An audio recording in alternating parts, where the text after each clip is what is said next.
কি লেভেলের কাজ করেছে। রেপ হয় নাই, তাকে রেপে কনভার্ট করিয়ে দিয়েছে।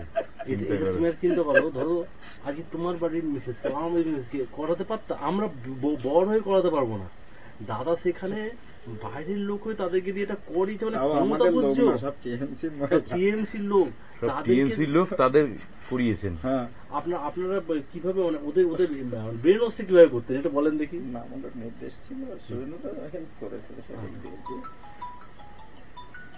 এইটা না করলে ওখানে আর এই তাবড় তাবড় মালকে গ্রেপ্তার না করাতে পারলে তোমরা ওখানে দাঁড়াতে পারবে না। আর গ্রেপ্তার করাতে গেলে তোমাদের এই করতে রেপ কেসটা তো দিতেই হবে। শুভঙ্কর ছেলেটা প্রথম থেকে সাথ দিয়েছিল। কে শুভঙ্কর ছেলেটা প্রথম শুভঙ্কর সাথ দিয়েছিল, কিন্তু ও পরে ও কিছু অর্থনৈতিক তছনছ করে ফেলে মেসেছে, ঠিক আছে, সেই জায়গা থেকে ও কিন্তু একটু হটে গেল।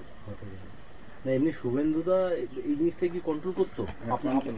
কন্ট্রোল করতো, করার জন্য পিও টিও ওরা এসেছিল। পিএ কে? পিও হচ্ছে পীযুষ নাকি আছে, পীযুষ এই জায়গাতে জীবনে আসে না, ও শুভঙ্করের হাত ধরে ঘুরে বেড়ায়। আমাকে খুব একটা গুরুত্ব দেয় না বলে আমি ওকে গুরুত্ব দেই না, ঠিক আছে, পরিষ্কার পরিচ্ছন্ন লাগে।